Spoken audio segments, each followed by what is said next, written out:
Hello everyone, चलिए इसका part 7 शुरू करती हूँ। पिछली रात शिवजान और इबो एक साथ सो गए थे। इबो ने अपनी आंखें खोली और सबसे पहले उसने देखा कि शिवजान का खूबसूरत चेहरा शांति से सो रहा है। उसने उसके साथ बहुत सी चीजों की अनुभव किया था। जब वो उनसे मिले थे तो उन्होंने कभी इस तरह के बारे में सपने में भी नहीं सोचा था। इबो उठ जाते हैं। जान पूछता है, तुम ठीक हो क्या? तुम्हें कोई डर महसूस हो रहा है? इबो ने शर्माते हुए सिर्फ सिर हिलाया। दोनों उठ जाते हैं, फिर नहाते हैं और उसके बाद ब्रेकफास्ट करते हैं। वो दोनों उस दिन घर पर ही रहे। रात में इबो वास्तव में बेहतर महसूस कर रहा था और फिर से शिवजान के वॉशरूम में गया। उसके बाद कोई रातें आई, कुछ जुनून और इच्छा से भरे हुए, कुछ हताशा से भरे हुए। कभी कभी यह और भी मजेदार होता था। ऐसे ही दिन महीने में बीत गए और दोनों साथ ही काम करने लगे। शिवजान चिंतित हो रहा था। क्या होने वाला था? यहाँ उनका समय सीमित था और उन्हें नहीं पता था कि क्या करना है। सच कहूँ तो वो इबो से अलग नहीं होना चाहता था। उसे उसकी जरूरत थी। वो जानता था कि बिना तार वाली चीज बहुत पहले खराब हो गई थी। उन्हें इबो से बहुत लगाव था, हालांकि वो इबो के बारे में नहीं जानता था। एक रात शिवजान लिविंग रूम में था। खिड़की के सामने रोशनी बंद करके खड़ा हुआ था। शहर की रोशनी को निहार रहा था। तब इबो उसकी ओर चला। शिवजान ने अपनी उपस्थिति महसूस की और अचानक उसने इबो के हाथों को पकड़ लिया और इबो को पास की दीवार से लगा दिया। उसने एक शब्द भी नहीं कहा। उसने बस इबो की आंखों में देखा और किस किया और फिर उसने इबो को पकड़ लिया और उसे अपने कमरे में ले गया। उसने उसे बिस्तर पर लेटा दिया। कोई शब्द नहीं बोला गया। दोनों जल्दी से कपड़े खोल दिया। वो चुपचाप परमिशन मांगते हुए इबो के ऊपर था। बस उनके सांस लेने की आवाजें सुनाई दे रही थी। शिवजान ने पूरे समय इबो की आंखों को देखा। अचानक से शिवजान ने सोचा, क्या यह सेक्स करना है या प्यार करना? उस समय दोनों में से किसी को भी नहीं पता होगा। शिवजान ने खुद को नहीं रोक पाया। वो इबो को किस किया और उससे मजबूती से पकड़ लिया, जैसे वो गायब हो जाएगा। फिर जान इबो के बगल में सो गया। इबो ने देखा कि शिवजान सो गया। जान इतनी शांत लग रहे थे जैसे पहली सुबह साथ में हो। फिर इबो को याद आया, शिवजान ने उसे सोते हुए उसकी तस्वीर लेने की परमिशन पहले से ही दिया हुआ है।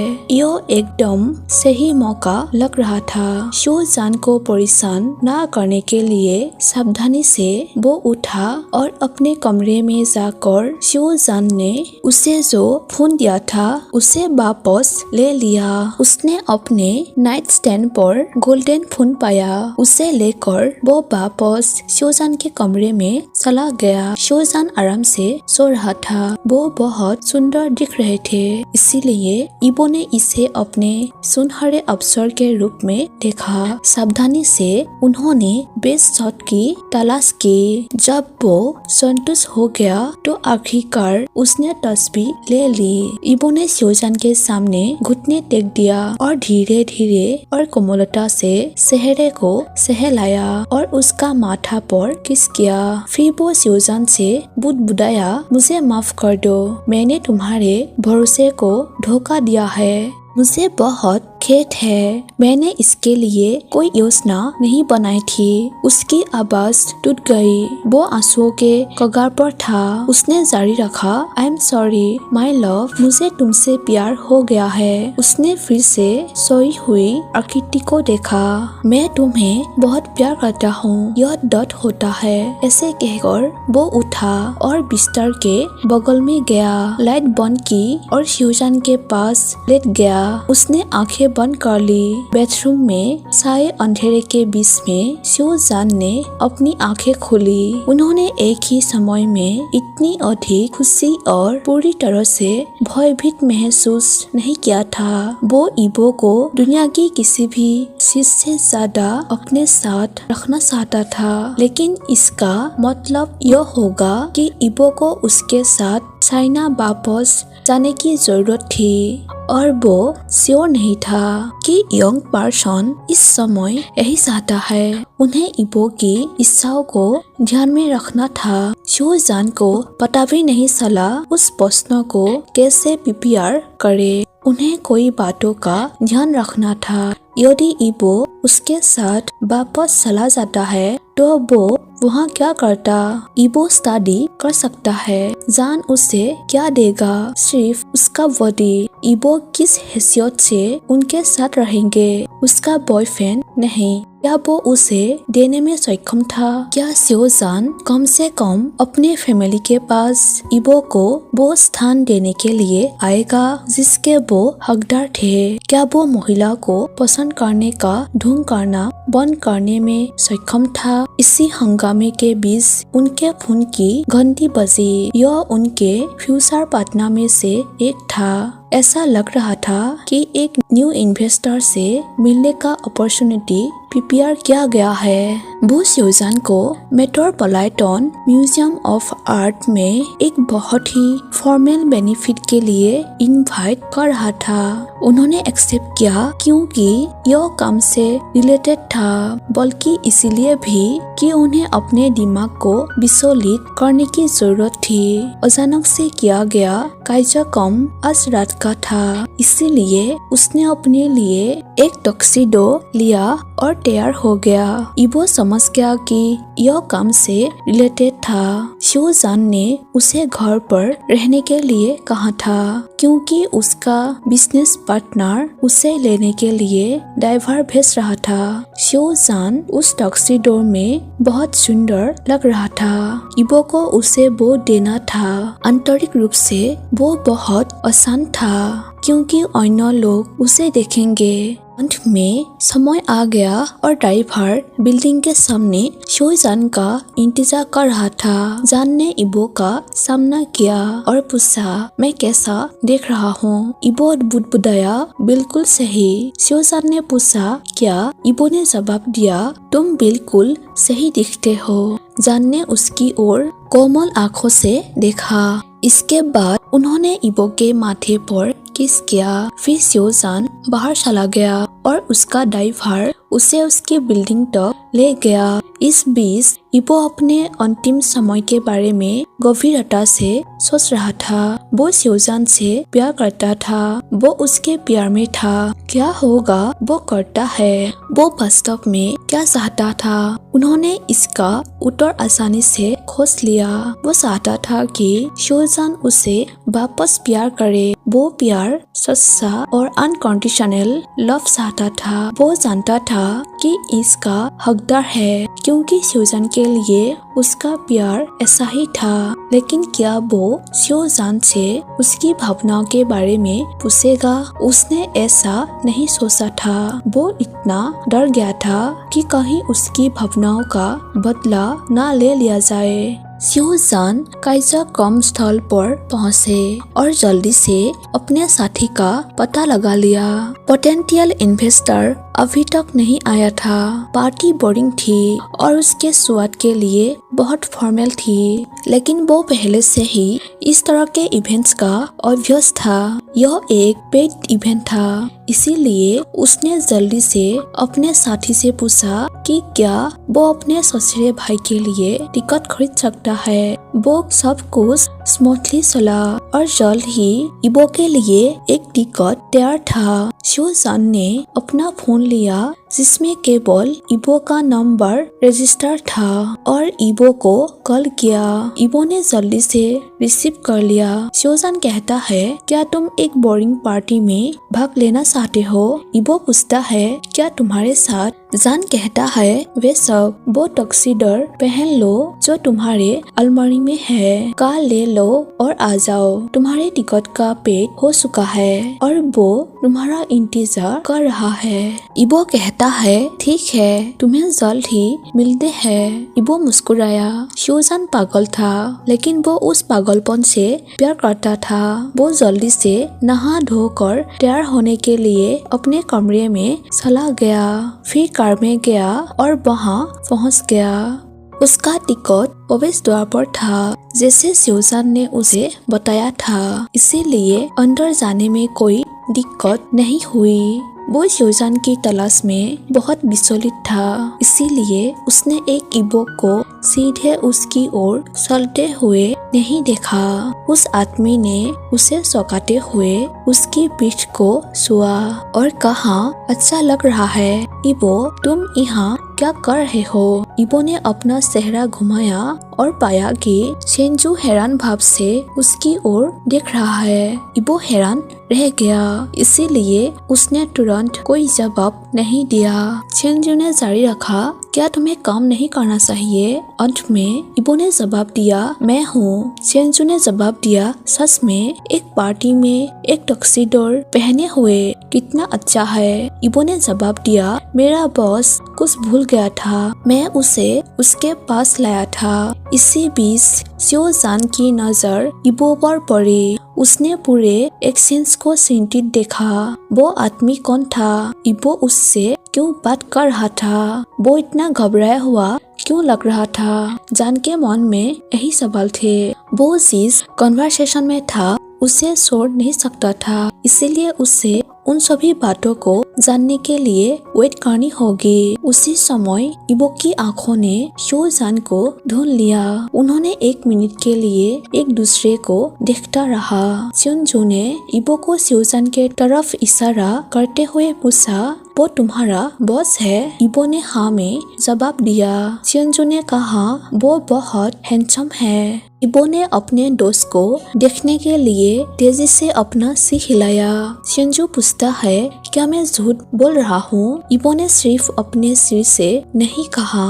अपने को शांत रखने की कोशिश करते हुए उसने सेंजू से पूछा, तू यहाँ क्या कर रहा है? सेंजू ने कहा, बिजनेस टॉपिक को चेंज करने की कोशिश भी मत करो। इबो ने अपने निचले होठ को चबाते हुए शियोजान को फिर से देखा। सेंजू ने फिर से पूछा, क्या तुम दोनों ने सेक्स भी किया? इबो ने इससे इनकार करने की कोशिश की, ऐसा नहीं है। सेंजू ने कहा, तो तुम उसके प्यार में हो? इबो कहता है, ऐसा कुछ भी नहीं है। सेंजू ने कहा, तुम इसे इनकार भी नहीं कर सकते।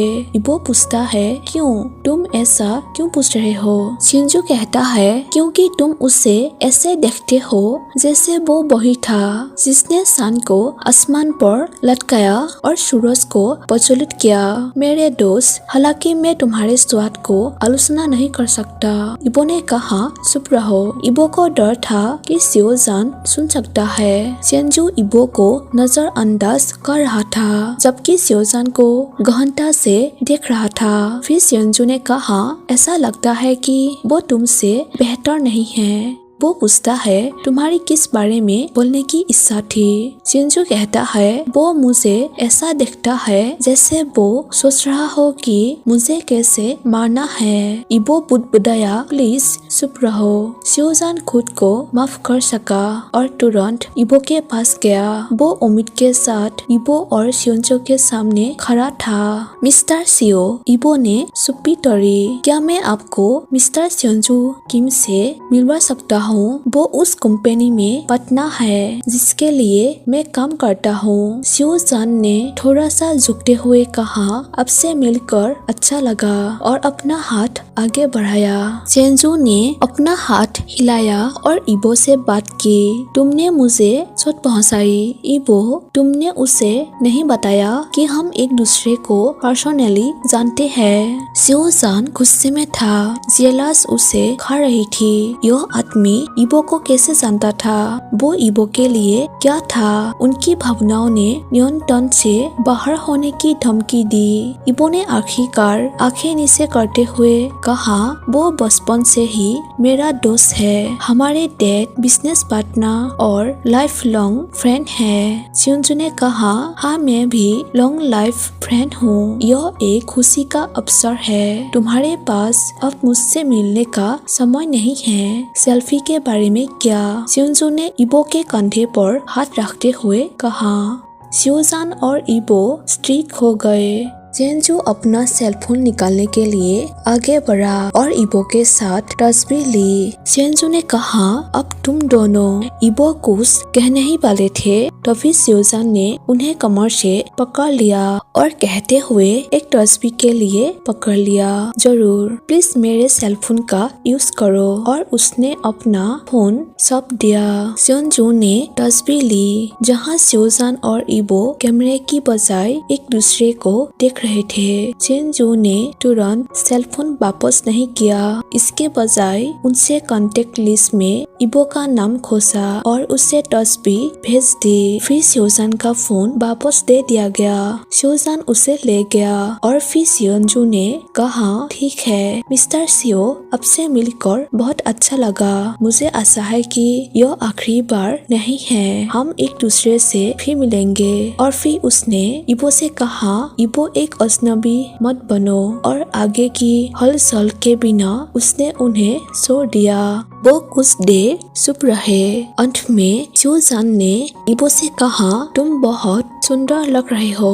कुछ देर बाद इबो ने आखिरकार कहा। शिवजान ने उसकी ओर देखा और उत्तर दिया, क्या तुम यहाँ रहना चाहते हो? इबो शर्माते हुए मुस्कुराए। फिर कहा, मैं तुम्हारे साथ घर जाना पसंद करूँगा। मैं कार लाता हूँ, बाहर मिलते हैं। जब इबो कार लेने गए, शिवजान ने अपने साथियों को अलविदा कह दिया। वो बाहर निकलने की ओर चल रहा था। तभी चेंजू ने शिवजान से पूछा, क्या मैं आपसे बात कर सकता हूँ मिस्टर शिव? शिवजान रुक गया और चेंजू को देखा। उसने कहा, बेशक। चेंजू ने शिवजान की थैली में एक बिजनेस कार्ड डालते हुए कहा, हमें वास्तव में बात करने की जरूरत है। जब आपके पास समय हो तो मुझे कॉल करे। ऐसे कहकर चेंजू चला जाता है। चुपचाप शिवजान ने अपने हाथ में बिजनेस कार्ड को ध्यान से देखा। वो अभी इसके बारे में नहीं सोचना चाहता था। उन्होंने एक जरूरी महसूस किया। इबो को देखा और उसके पास गया। इबो पहले से ही कार में उसका इंतजार कर रहे थे। चेंजू के साथ अपनी मतभेद को लेकर वो घबरा गया था। यह उनके लिए परेशानी ला सकता है। उसने शिवजान को देखा और उसके ओर बढ़ा। शिवजान कार में सवार हो गया। जैसे ही उसने दरवाजा बंद किया, इबो ने माफी मांगने की कोशिश की। शिवजान ने उसे अपने होठों से चुप करा दिया। इबो हैरान था, लेकिन वो उस पर पिघल गया। शिवजान ने हताशा होकर कहा, मुझे आपकी जरूरत है। शिवजान ने आखिरकार कहा, तुम्हारे पास मैं हूँ। क्या तुम मुझे अपने साथ ले जाओगे? ये सुनकर इबो अबाक रह गए। इबो बाकी का रास्ता चुपचाप चलाते रहे। कार चलाते समय उसके दिमाग में उठने वाली सभी सवालों को पूछना बुद्धिमानी नहीं समझा। उसका दिमाग घूम रहा था। इबो अपार्टमेंट पहुंचा। एक बार जब वो दरवाजा पार कर गए तो इबो सबसे पहले शिवजान से पूछा, क्या मेरा मतलब है तुमने कहा था कि तुम मेरे साथ रहना चाहते हो, पर क्यों? शिवजान कहता है, मैंने कभी ये कहने की कोशिश नहीं की। इबो सच में हैरान था। शिवजान जैसे आदमी के पास बहुत सारे प्रस्ताव होंगे। निश्चित रूप से से कोई विकल्प, तो उसने अभी तक इसकी कोशिश क्यों नहीं की? इबो ने सवाल किया। फिर मैं ही क्यों? शिओसान कहता है क्योंकि तुम सुंदर हो, क्योंकि मैं तुम्हारे साथ सुरक्षित हूँ, क्योंकि तुम मुझे कभी धोखा नहीं दोगे, क्योंकि तुम यूनिक हो, क्योंकि यह कोई और नहीं बल्कि तुम हो सकते हो, क्योंकि मैं तुम पर विश्वास करता हूँ। ऐसे शिओसान ने इबो को सिंपल सा उत्तर दिया। इबो ने तुरंत उसके मुंह पर हमला कर दिया, शिओसान की दोनों कलाइयों को अपने हाथों में पकड़कर। शिओसान ने हैरान होकर अपनी आंखें खोली। उसने अपनी शरीर को थोड़ा झटका दिया, लेकिन इबो ने उसे पकड़ रखा था। इबो ने कहा, तुम मेरे हो, अपने आप को मुझे दे दो। सो गाइस, मैं आज का पार्ट यहीं पर एंड कर देती हूँ और इसका नेक्स्ट पार्ट मैं जल्दी शेयर कर दूंगी। और आप लोग इस कहानी में इंटरेस्ट है भी या नहीं जरूर कमेंट करके बताइए। And thank you for watching my video. Bye bye.